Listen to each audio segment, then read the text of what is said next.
CFO Growth and Exit Planning. I've been a chartered accountant for over 30 years, and I've had nearly 20 years working in the CFO role, either full-time or part-time.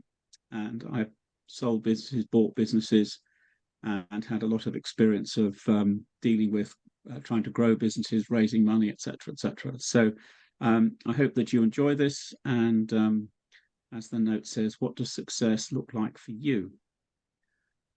Alice and the Cheshire Cat, a famous comment. Would you tell me, please, which way I ought to go from here? Asked Alice. That depends a good deal on where you want to get to, said the cat. I don't care much where, says Alice.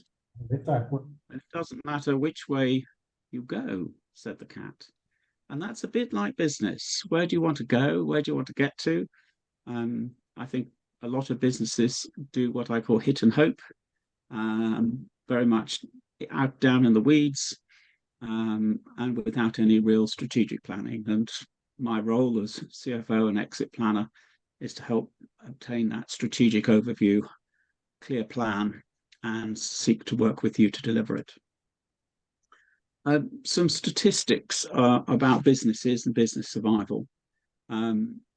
This is some British business statistics. 42.5% of businesses who started in 2014 were still in business in 2018. So 57.5% of businesses that started in 2014 had failed by the end of 2018. And of that 42.5 who survived, 90% weren't saleable. Of the remaining 10%, 80% won't sell. And only 5% of the remaining 0.9% will actually achieve their target value. And we're here to help you be one of the 5%. Principle around both the exit planning piece as well as the CFO support services is small improvements that make a significant difference overall. Many of you will have come to us, Dave Brailsford, who pioneered this principle in British cycling, and we went from also rounds to multiple gold medal winners at successive Olympics. So it's a tried and tested principle, and we want to work with you to apply this in your business. So is there an optimum strategy? Yes, of course. Of course there is. First, I want to talk about timeline to sale. If you were wanting to retire and be out of your business by 2030, however old you happen to be today, we recommend that you are going to have to spend at least 3 years working on your business to prepare it and get it ready for sale. And that's partly because any buyer is going to need 2 to 3 years worth of financial accounts that show that the business is worth buying. It is likely to take you up to a year to find a buyer for your business. And if you need to spend time as an earnout, you are likely to have to spend 3 years working for the acquirer before they pay you off finally. Now, these timelines can vary a bit, and I will talk quite a bit about the earnout period later, but don't think that you can just decide to sell your business and you can sell it in 5 minutes.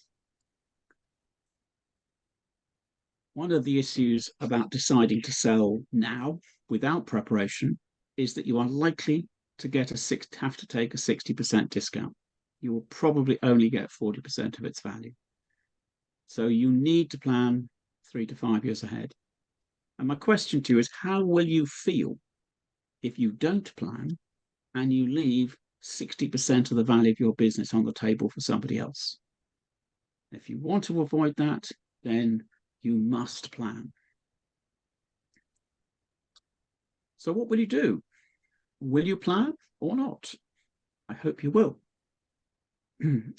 One of the first steps is to complete the Value Builder prescore questionnaire. And if you want to do that, you'll need to contact us after this webinar, and we will engage with you about that process.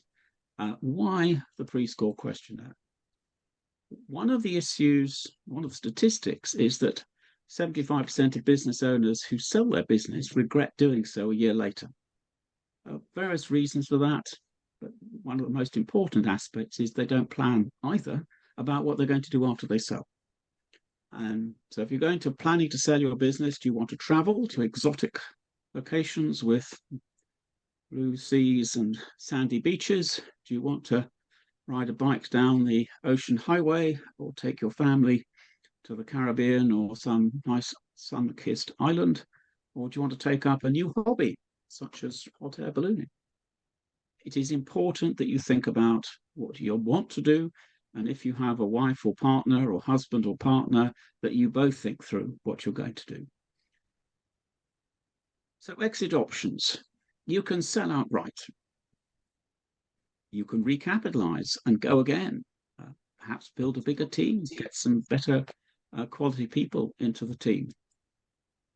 If you really are desperate, you can liquidate the company and sell it off and just take the cash. You would probably get a lot less than any of the other options. You can change your role. If you're currently CEO, but feel that you haven't quite got the skill set for the CEO for the next round, you can move to COO, or in some cases a sort of CTO, or I've seen situations where the inventor has become CEO. That's great at the early stages, but it gets to a stage where they need to go back into the lab and do more work there and bring somebody else in who's much better at the CEO role to take the business forward. You can move up to chairman. I was speaking to a lady the other day who'd moved from managing director to chairman, and she was doing something else. You can transfer it to the children, or you can do a management buyout. And I think management buyouts are probably something that more people should consider. It fits in with developing the 8 drivers of value, which I will talk about later. But it also enables you perhaps to leave over a period of time, because you can sell your business in slices or chunks to the new management team. I came across a situation where somebody up in Cambridge had a really nice business, woke up on his 65th birthday, decided to sell, got a bad price for it. And the lawyer who told me the story said, if only he'd done a management buyout, he could have sold 20% a year over 5 years, and he would have got a much better value. The staff who were working in the business, who were perfectly capable of running the business in his absence, would have had that reassurance in the marketplace that he was still around, but they would have benefited from that. So think creatively about what you might do, and particularly think about your reasons and the rationale why you want to sell against the various options. And part of the questionnaire associated with this helps you do that. So having worked out why you want to sell, what you want to do afterwards, how much do you need? Perhaps more importantly, how many million do you need? The Value Builder Freedom Point questionnaire helps answer this question. The key piece starts off with the annual income that you think you're going to need in the future. This calculation is based around a 5% withdrawal from a pot of money ad infinitum, which is fine in low inflationary environments, but we may be moving into a slightly higher inflation environment, so the multiple may need to be higher than 33 times. From that figure, we take non-business assets other than the marital home. So if you've got investments in the stock market, I did one of these for a client in America. He had 6 million in the stock market. I don't think I'd ever seen anyone with that level of assets outside of the business or the marital home before, but it meant that he was well on the way to achieving his exit target. If you've got some debt, you would need to pay that off. So therefore, that's your assets. Gap 2.6 million, and then any long-term debt, and then the costs of selling the business. So commission, legal fees, and tax. And 20% might be a bit low in the UK. It's currently at, I think, 28%, unless you qualify for entrepreneurs relief. And who knows what future governments might be doing about capital gains tax. So in this instance, the target is 3.8 million. And so that's your target. That's what you have to sell the business for. And then it's a question of what is your business actually worth? And this is where the Value Builder questionnaire comes in. You answer a whole series of questions and it gives you a score. It gives you a valuation as well. And this valuation is based on a discounted cash flow model. And it'll give you a valuation based on your current performance.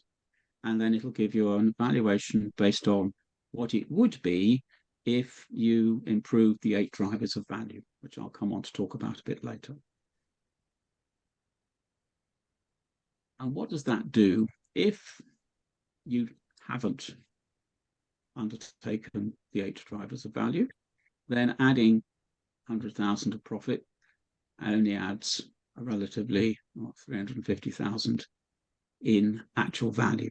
However, if you, as well as adding some profit, add your Value Builder score, improve it to over 90%, then you change your multiple of not just the additional 100,000, but the base 800,000 from 3.5 times to 7.1. So the Value Builder score itself actually helps to improve the value of the business. But I'll come back to that again a little later. So how much is the gap? We've decided what the gap is, and beware of the pitfalls. Now, valuations are challenging at the best of times and often more art than science. And your valuation and the buyer's valuation may be rather different. And so there is an issue there. And also there are a whole load of different basis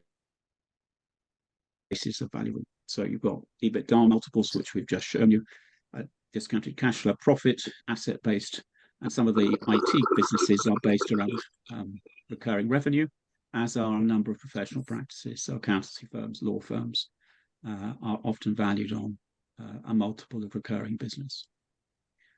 The key pitfalls: what is the valuation? Do you get your 3.8 million valuation in this example? Can you find a buyer at that price? Will they give you an offer at that price? And perhaps the most surprising one, will you survive due diligence? Now, due diligence is where the buyer actually asks you a series of questions and digs around your company, sends some accountants in to look at some detail. And it's their way of testing whether what you told them in all of your documentation is soundly based on the underlying books records that they can see. And a number of businesses fail, a number of deals fail at due diligence. And due diligence is something that you will have to pay for as the seller. So you need to think about that. Also, just completing it, getting the money. People may say yes, they want to, and then they may find that interest rates go up or something else happens and they pull out. And finally, working capital issues. This is perhaps a surprising one, but if a buyer has to write a check to you for 2 or 3 million, but also has to write a check for 2 or 3 million of working capital, it means that they have less money to give you because they have to provide working capital to the business. And as I will talk about later, if you grow a business, working capital costs can go up. So it's very important to look at and to understand the working capital requirements, not only the business you have, but as the business as you actually increase and grow it. The other aspects of the offer that I think need to be considered more carefully. Usually you get paid some money up front. It can be anything from 25% to 75%. And the rest is deferred, usually because they want some sort of earnout. And that can mean you spending a year working for the buyer, making sure that the customers stay, making sure the staff are happy, making sure that the knowledge is transferred to the new company. My cousins sold a business a few years ago. I think they did about a year, 18 months as an earn-out. If you get an earn-out of 3 to 5 years or more, that can be problematic, and I'll come on to that in a minute. The other aspect is that you need to agree your personal terms. What are you going to be paid? How much are you going to work? What is this? What is the target? What are the earn-out criteria, etc. And that's important as well. The earn-out risks. Can you work for somebody else? I know when I sold my accountancy firm, I discovered I hated working for somebody else. I hated going from being in complete control and making all the key decisions to making none, and watching people make decisions that I thought were just wrong. Secondly, can you achieve the earn-out targets? And perhaps thirdly, do you have control over them? I lost some money because the senior partner of the firm I sold out to pissed off one of my key clients, and so they left. He didn't care because he didn't have to pay me for that client. I was very cross. The other aspect is dependency. Take an example. I have an example. A friend of mine was telling me when he sold his business, he put into the documentation, that he had complete day-to-day control of the business. And that meant whenever the people from head office turned up and said, oh, we've got a new policy, we've got a new way of doing things, we want you to do this or that or the other, he could say no. And when they got upset about it, he just took out the sale agreement and said, look here, I have complete control. You can't tell me what to do. And I think that's something that you all need to consider. So how do we close the gap, assuming that there is a gap between the valuation from Value Builder or any other valuing package and the target you need? If it's reasonably close, the 8 drivers of value provide a relatively straightforward process, but most importantly, they make your business more attractive to a buyer. And the Value Builder people say that you will receive multiple offers at a premium price if you score highly, either over 80 or 90% on their assessment. And I will go through these 8 drivers now. So there's an overall driver, which gives you a figure, and the industry average is about 59. Under 50, you've got quite a bit to do. Over 50 or over 60, it should be easier. The first important component is the financial performance. Again, going back to why you need 2 or 3 years to get your profit and loss account and balance sheet into a good shape.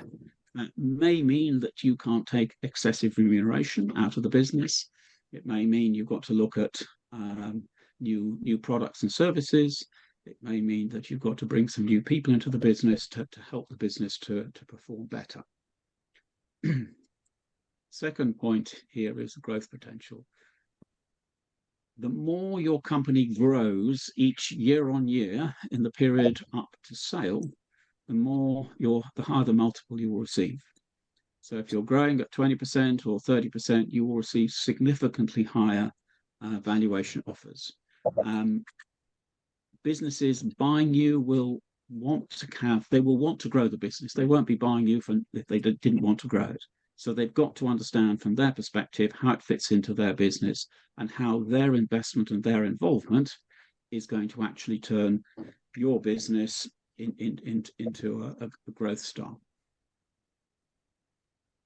The Switzerland structure is basically how dependent is your business on individual employees, customers, or suppliers. The risk here is if you sell the business and the employee who you employ is disgruntled with the new company and they are able to leave and take half the clients with them, the acquirer is going to be quite cross because they will have paid you money and they won't have the benefit of the client. Or, perhaps worse, they won't pay you. So ensuring that there is a sort of distribution of people and customers and suppliers so that you aren't dependent on any one of them is actually very important.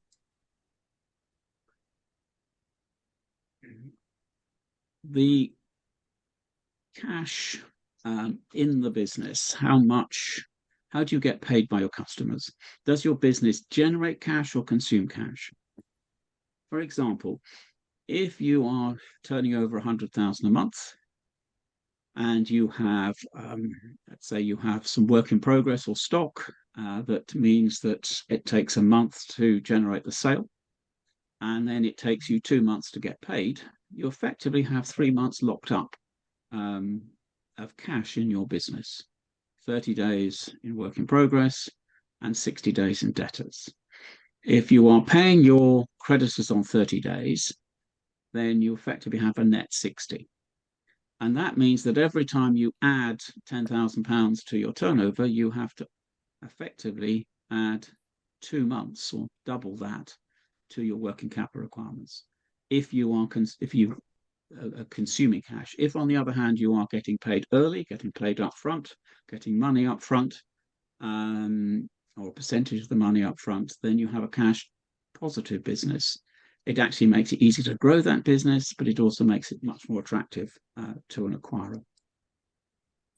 And as I said earlier, it also means that they have more money to pay you because they don't have to pay so much money out for working capital. And the hierarchy of revenue, I mentioned earlier about recurring revenue. The ones that are common today are software as a service, where effectively companies are bought on a multiple of revenue. Each of your businesses will have some recurring revenue and some which isn't. And the developing recurring revenue, trying to work out how you can develop services that your customers want to go on buying, becomes important. The other aspects are connected to retention of business and recommendations. Monopoly control. This one is more related to, are you a price taker or a price giver? Do you have products or services where that are sufficiently differentiated from the competition that you can set your own price? Again, something that a buyer will really be very interested in and will pay you a premium for because they know they can get their money back. Customer satisfaction. This one, I think I'm surprised sometimes how this isn't, people don't pay as much attention to this as perhaps they should. I was looking at some customer satisfaction matters recently and was quite surprised how underneath a single number was a range of scores which indicated that perhaps people were less satisfied than the overall score would indicate, or the average score would indicate. And there were some areas which actually needed attention. So I think that this is an area, again, when you're selling a business, are customers satisfied with you and with the company? And if so, are they going to stay with the company long term, because the buyer effectively is buying your customer base as well as your products and services? And the hub and spoke piece is, how dependent is the company on you? If you can't take a holiday without things going wrong, then do you own a business or do you own a job? And one of the aspects of preparing a company for sale is dealing with the situation where you, the business owner, is over, or the company is over dependent on you. And it becomes really, really important that over that 3 to 5 year period, that the company we plan for the company to be less dependent on you and for you to build a team around you so that if anything happens, the company doesn't suffer, but more importantly, when you sell the company performs well rather than failing. So moving on to, I'm going to call these the sort of CFO drivers, the sort of underlying business drivers. So if you have a valuation from Value Builder where the gap between the valuation you have and the valuation you need is quite small, then just dealing with the 8 drivers of value is quite likely to bridge the gap. However, in most cases, it isn't. And therefore, we have to look at growing the business, growing the underlying business as well. And so we have growth drivers, particularly relating to sales and profit. And these are the acquisition of new customers, the retention of customers, the margin, sales margin that you make on your sales, the frequency with which people buy, the transactional value or the average transactional value across all of your customers, and perhaps even what is your minimum value that you accept, and then the overheads. And growing the business is a mixture of these particular areas and decisions and monitoring of them all. So we have an example here of Alex's Tisha software company. So we have revenue of just over $1 million. Hasn't much changed from year on year. We have some cost of sales and some margins that have, again, not really changed very much, and some overheads, which gives us a profit of between £60,000 and £79,000. So a relatively stable business. Now, if we increase the business, the turnover by 50%, sorry, I'm going to have to use that.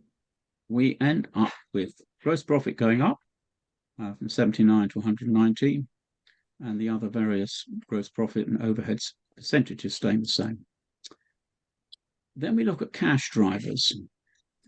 Now, the issue here is that you pay for creditors, you own work in progress in stock, and you sell things. So creditors, stock, and effectively debtors. Depending when you pay your creditors and when you get paid by your debtors and how long you hold stock and work in progress depends on how much cash gets locked up in the business. And if you increase sales, then in this instance, stock and work in progress go up, but we need to improve our cash flow drivers.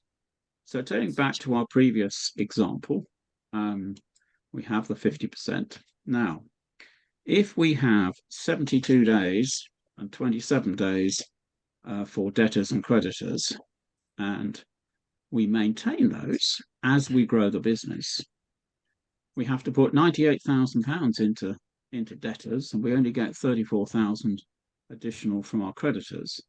And that means that our overdraft actually goes up.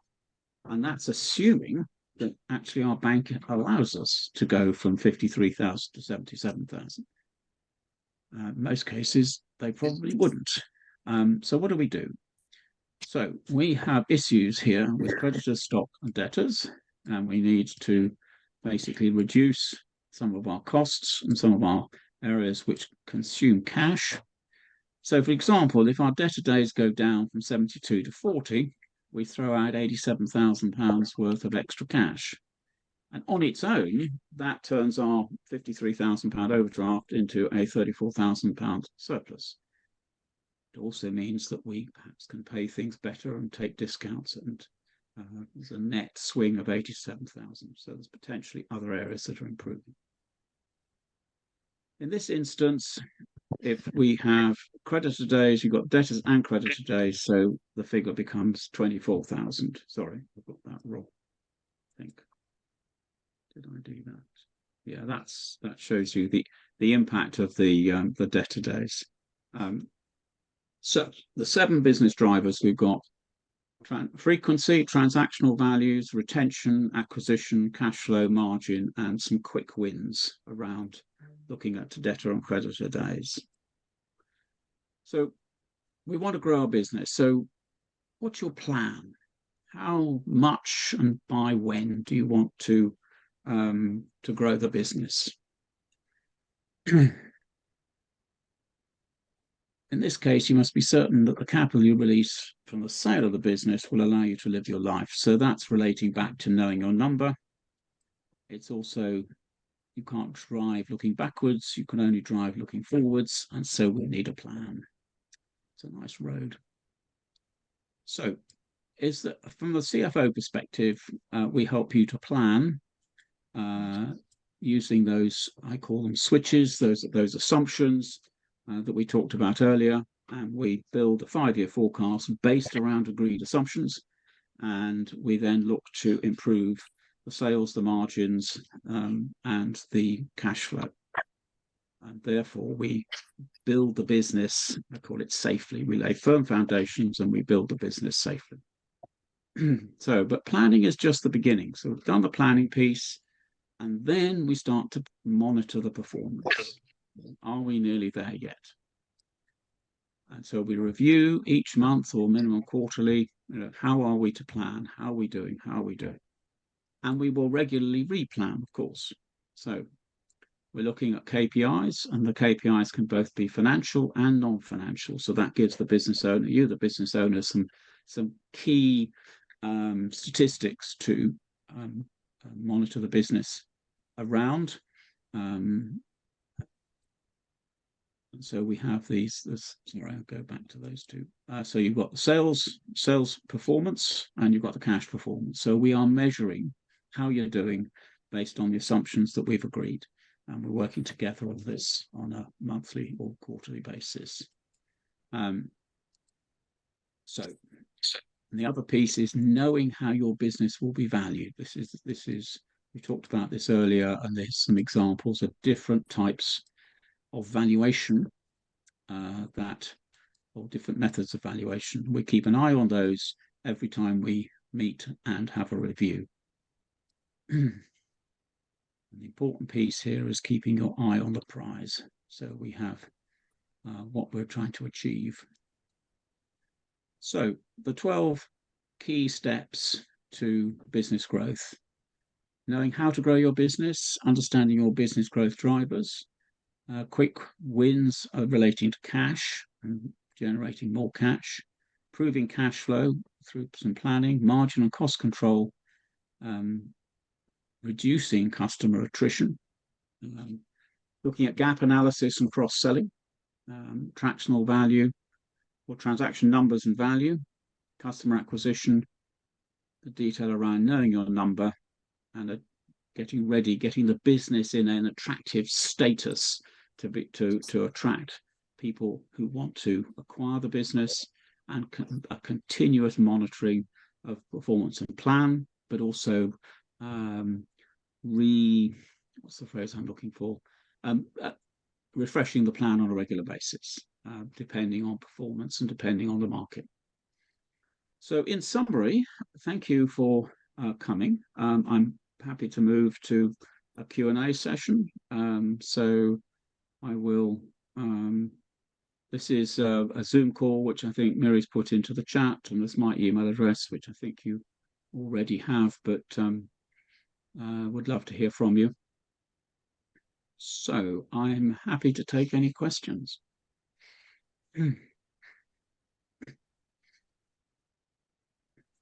Five. You, Anthony, really crisp presentation and very holistic. I'm an IP consultant, and my question is, how often in reality do you encounter situations where the sellers have not undertaken a proper and full IP audit? Thank you.